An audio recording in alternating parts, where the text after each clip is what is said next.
إن الحمد لله نحمده ونستعينه ونستغفره ونعوذ بالله من شرور أنفسنا ومن سيئات أعمالنا. من يهده الله فلا مضل له ومن يضلل فلا هادي له، وأشهد أن لا إله إلا الله وحده لا شريك له، وأشهد أن محمدا عبده ورسوله صلى الله عليه وعلى آله وصحبه وسلم تسليما كثيرا. هذا هو الدرس الثالث في عفوا الرابع في التعليقات على متن الدرر البهية في المسائل الفقهية للإمام الشوكاني رحمه الله تعالى. أخذنا الباب الأول باب المياه، ثم بعده باب النجاسات، وذكر فيها فصلين: فصلا في أنواع النجاسات، وفصلا في تطهير النجاسات. ثم ذكر بعد ذلك بابا وهو باب آداب قضاء الحاجة. وذكر هذا الباب في هذا الموطن يعني له مناسبة بعد ذكر فصلا في تطهير النجاسات، لأنه كذلك من ضمن آداب قضاء الحاجة هو التطهر من النجاسة، فكان يعني من المناسب أن يذكر هذا الباب بعد فصل في تطهير النجاسات. وهذا الباب باب آداب قضاء الحاجة. الحاجة هي كناية عن خروج البول والغائط، كناية عن خروج البول والغائط، وهو مأخوذ من قوله صلى الله عليه وسلم: إذا قعد أحدكم لحاجته، إذا قعد أحدكم لحاجته.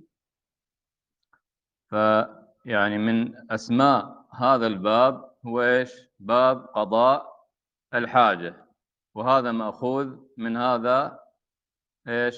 من قول النبي صلى الله عليه وسلم: إذا قعد أحدكم لحاجته. وعبر كذلك عنه الفقهاء بباب الاستطابة، باب الاستطابة.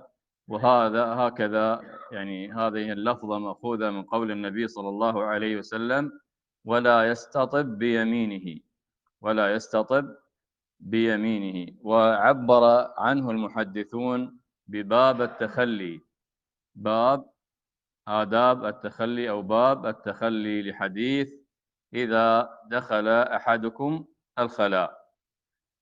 وكذلك باب التبرز، سمي هذا الباب بباب التبرز لحديث النهي إيش؟ عن البراز في الموارد الثلاثة أو الأربع. والكل من هذه العبارات كما ذكر صاحب الروضة الندية كلها عبارات صحيحة تدل على نفس المعنى، وهي مأخوذة من يعني من أحاديث النبي صلى الله تعالى عليه وسلم. فقال الإمام الشوكاني رحمه الله في هذا الباب، والباب مر معنا تعريفه، وهو إيش؟ الباب ما يدخل منه ويخرج، هذا من حيث المعنى يعني اللغوي. أما من حيث المعنى الاصطلاحي فهو المدخل لمعرفة أحكام معينة. الباب عند الفقهاء المقصود به المدخل لمعرفة أحكام معينة. فقوله باب آداب قضاء الحاجة، أي هذا باب أو مدخل لمعرفة أحكام وآداب قضاء الحاجة. قال رحمه الله تعالى: على المتخلي الاستتار حتى يدنو من الأرض، والبعد أو دخول الكنيف، وترك الكلام والملابسة لما له حرمة، وتجنب الأمكنة التي منع عن التخلي فيها شرع أو عرف، وعدم الاستقبال والاستدبار للقبلة، وعليه الاستجمار بثلاثة أحجار طاهرة أو ما يقوم مقامها. ويندب الاستعاذة عند الشروع والاستغفار والحمد بعد الفراغ. هذا الباب ذكر المؤلف رحمه الله تعالى فيه مسائل. المسألة الأولى قوله على المتخلي الاستتار حتى يدنو من الأرض والبعد أو دخول الكنيف. وهذه المسألة لا خلاف فيها بين العلماء، والأصل الواجب في هذه المسألة هو الاستتار، وذلك لما ورد من الأدلة الدالة على وجوب ستر العورة عموما وخصوصا إلا عند الضرورة.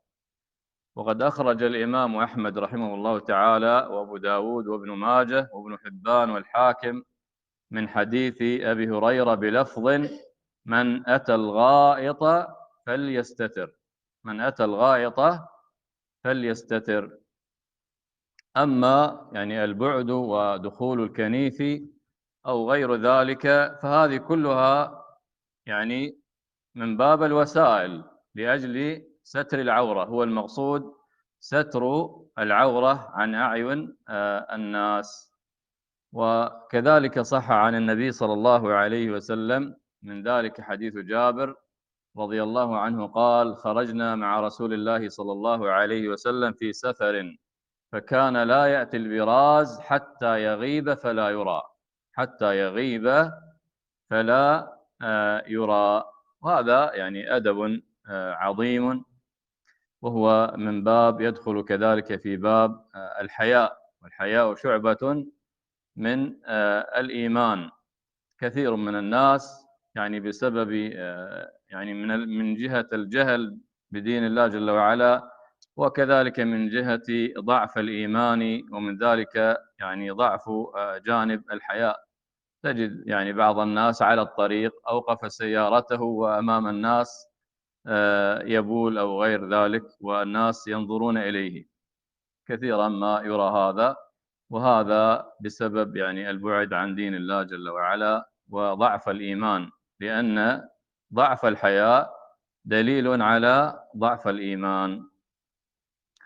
المسألة الثانية قوله وترك الكلام، قوله وترك الكلام. استدل المؤلف رحمه الله تعالى على وجوب ترك الكلام بحديث لا يخرج الرجلان يضربان الغائط كاشفين عورتهما فإن الله يمقت على ذلك، فإن الله يمقت على ذلك. هذا الحديث ضعفه الشيخ الألباني رحمه الله في تمام المنة، ثم تراجع عن تضعيفه في صحيح الترغيب.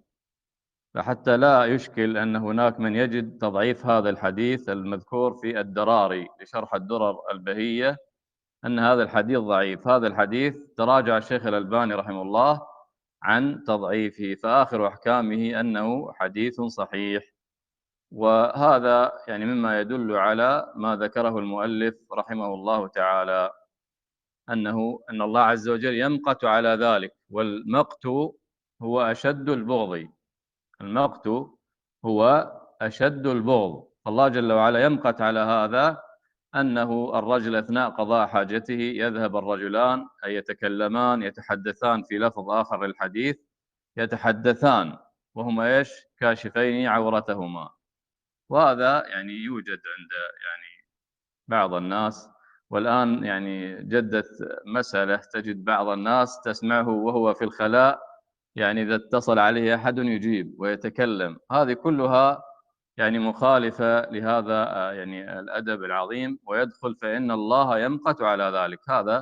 هذا الموطن موطن قضاء حاجة، لا ينبغي للمؤمن أن يتكلم فيه. وقد يعني يرد أثناء الكلام ربما ذكر الله جل وعلا أو ذكر يعني غير ذلك من الأمور التي لا ينبغي أن تذكر في هذا المكان. المسألة الثالثة قوله والملابسة لما له حرمة، أي مما يجب كذلك، لأنه عبر في بداية الباب ماذا قال؟ على المتخلي، وعلى هذه التعبير بعلى للوجوب. المراد بهذا التعبير يعني تعبير العلماء بهذه العبارة يقصد بها الوجوب، على تفيد الوجوب. فمما يجب كذلك على المتخلي أنه إيش؟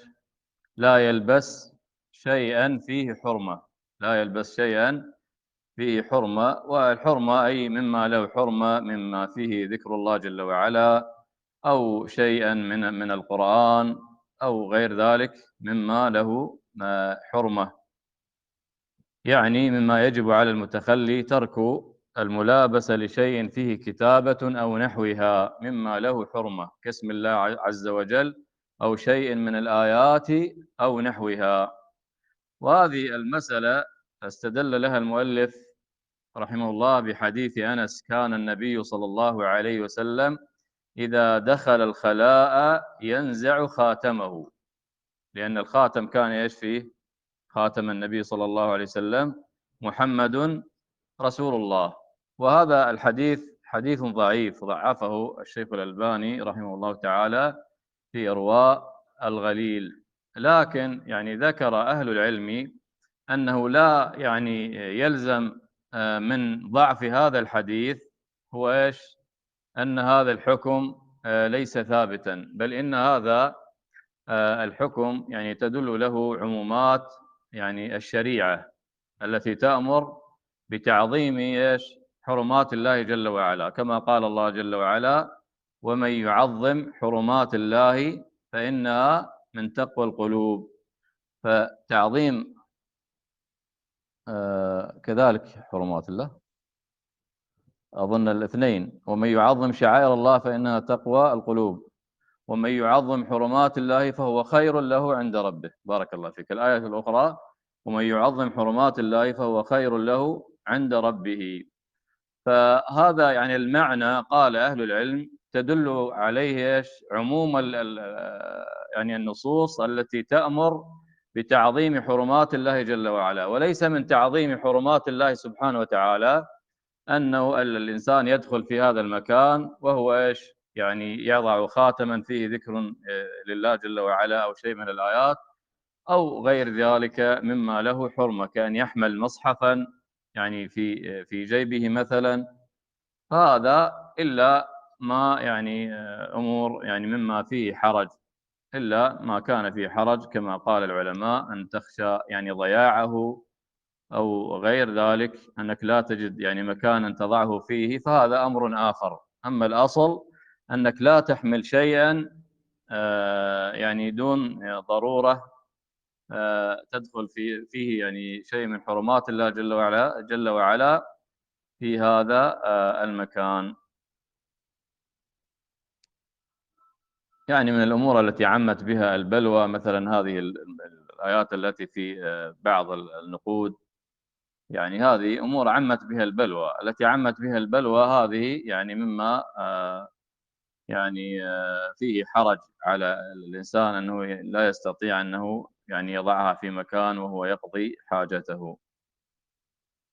المسألة الرابعة قوله: وتجنب الأمكنة التي منع عن التخلي فيها شرع أو عرف. وهذه المسألة لم يذكر فيها خلاف بين العلماء، ومن أدلتها قوله صلى الله عليه وسلم: اتقوا اللاعنين. قالوا: وما اللاعنان يا رسول الله؟ قال: الذي يتخلى في طريق الناس أو في ظلهم.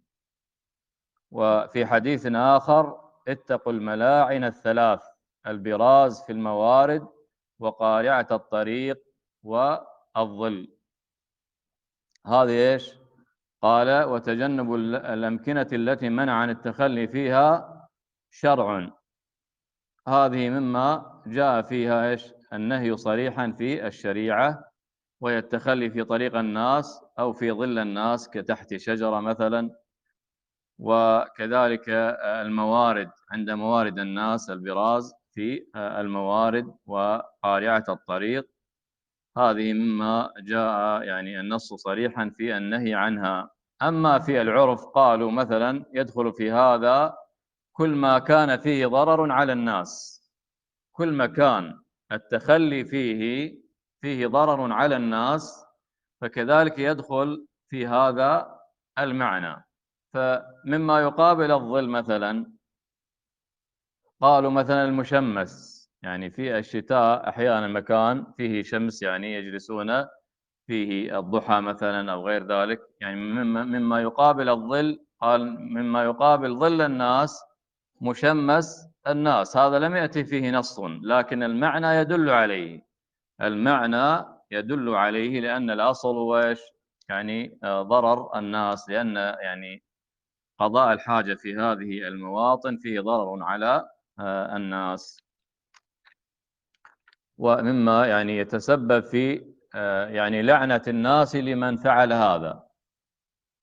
يعني الملاعن المقصود بها أنها تسبب وتجلب اللعنة لمن فعل هذا، أنه يعني قضى حاجته في موارد الناس أو في ظلهم أو في طريقهم.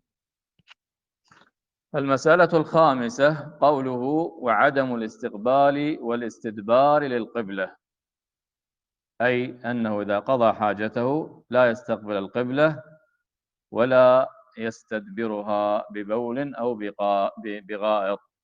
وهذه المسألة فيها خلاف واسع بين العلماء. ذكر يعني صاحب الروضة الندية أن فيها خلافا على 8 أقوال، على 8 أقوال. وفي سبل السلام قال 5 أقوال، أقربها قال الصنعاني رحمه الله في سبل السلام، قال يحرم في الصحارى دون العمران، يحرم في الصحارى دون العمران. قال وهذا هو مذهب الشافعي وغيره من العلماء، وهو الراجح جمعا بين الأدلة، لأن أحاديث الإباحة قال وردت في الإباحة فحملت عليها، وأحاديث النهي عامة، وبعد تخصيص العمران بأحاديث فعله بقيت الصحراء على التحريم. قال وهذا مذهب ابن عمر رضي الله عنهما، نقل هذا كذلك صاحب الروضة الندية.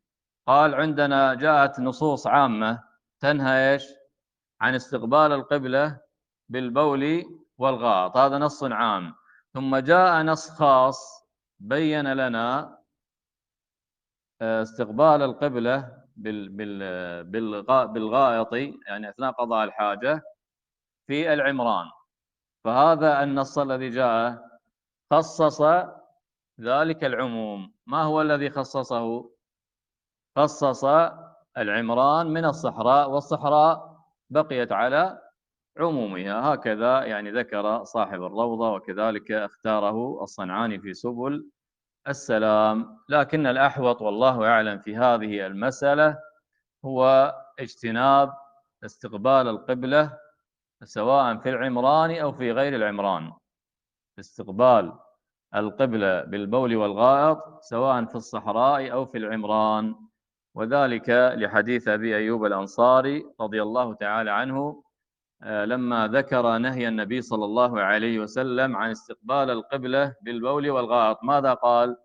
قال ثم أتينا الشام فوجدنا مراحيض قد بنيت نحو القبلة، قال فكنا ننحرف عنها ونستغفر الله عز وجل، فكنا ننحرف عنها ونستغفر الله عز وجل. فحديث أبي أيوب هذا في العمران، ومع ذلك قال فننحرف عنها ونستغفر الله عز وجل. فالأحوط والأبرأ للمسلم أنه يحتاط في هذه المسألة ولا يستقبل القبلة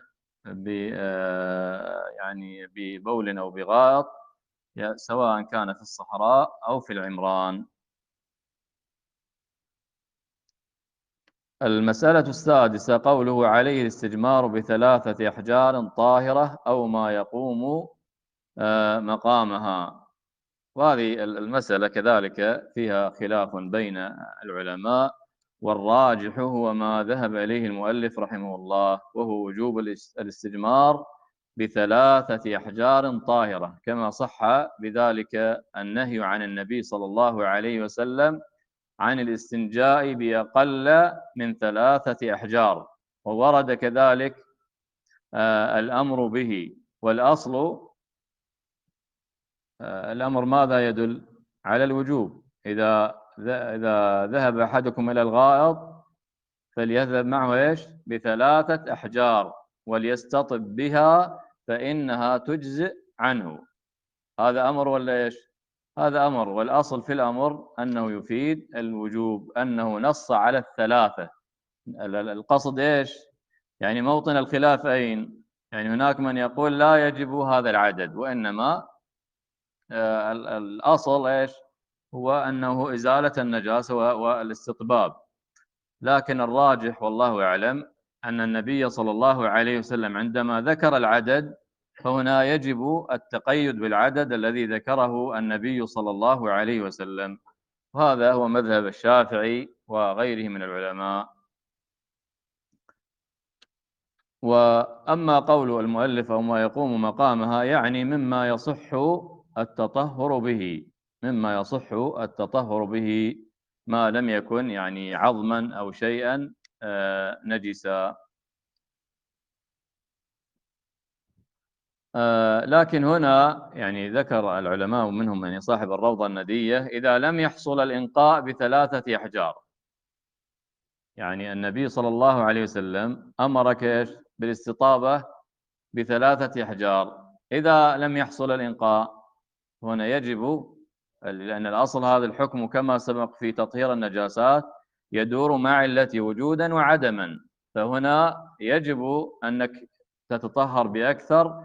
لكن قال العلماء أنه يجعلها وترا، إذا زاد على العدد ال3 لا يقتصر على الرابع وإنما يجعلها 5 أو 7، أنه يجعلها وترا كما ذكر صاحب الروضة الندية. وهنا مسألة تحت هذه المسألة: من استنجى بأقل من 3 أحجار وحصل الإنقاء الإنقاء فهنا يعني أنه يجزئه لكنه يكون آثما. الأصل أنه يجزئه ذلك إذا حصل التطهر والإنقاء، من استنجى بأقل من 3 أحجار وحصل الإنقاء بهذا، فهنا الأصل أنه يجزئه ذلك لكنه يكون آثما. لماذا؟ لأنه خالف أمر النبي صلى الله تعالى عليه وسلم. وكذلك إذا استنجى برجيع أو عظم، إذا استنجى برجيع أو عظم كذلك نهى النبي صلى الله عليه وسلم عن الاستنجاء بالرجيع أو إيش بالعظام. والصحيح أنه كذلك يجزئه إذا حصل الإنقاء، شرط إذا حصل الإنقاء فإنه يجزئه ذلك لكنه يكون آثما. وهذا هو اختيار شيخ الإسلام ابن تيمية رحمه الله تعالى في هذه المسألة. المسألة السابعة قوله: وتندب الاستعاذة عند الشروع. الاستعاذة، ماذا تقول في الاستعاذة؟ أعوذ بالله من الخبث والخبائث. أعوذ بالله من الخبث. الخبث هو إيش؟ ذكور الشياطين، والخبائث هي إناث الشياطين. وكذلك مما يندب عند الشروع قبل دخول الخلاء هو إيش؟ بسم الله، التسمية، كما في حديث علي رضي الله تعالى عنه: ستر ما بين الشياطين وعورات بني آدم إذا دخل الخلاء إذا دخل الخلاء أن يقول بسم الله، أن يقول بسم الله. وهذه يعني من الأدلة عليها حديث أنس رضي الله تعالى عنه أن النبي صلى الله عليه وسلم إذا دخل الخلاء قال: اللهم إني أعوذ بك من الخبث والخبائث. المسألة الثامنة والأخيرة في هذا الباب قوله: والاستغفار والحمد بعد الفراغ. أما الاستغفار فهذا فيه حديث صحيح، حديث عائشة رضي الله تعالى عنها أن النبي صلى الله عليه وسلم كان إذا خرج من الخلاء قال غفرانك، قال غفرانك. أما الحمد بعد الفراغ فهو مذكور في حديث، لكن هذا الحديث حديث ضعيف، وهو قوله: ماذا يقول؟ الحمد لله الذي أذهب عني الأذى وعافاني. هذا الحديث ضعفه الشيخ الألباني رحمه الله تعالى. فهذا الحديث لا تثبت به الحجة لأنه حديث ضعيف. هذه آخر مسألة من مسائل هذا الباب، ونتوقف عندها، والحمد لله رب العالمين، صلى الله على نبينا محمد وعلى آله وأصحابه أجمعين. أخذنا يعني يعتبر إلى هنا 3 أبواب، وتقريبا كلها يعني في مسائل يعني المياه والطهارة والنجاسات وآداب قضاء الحاجة.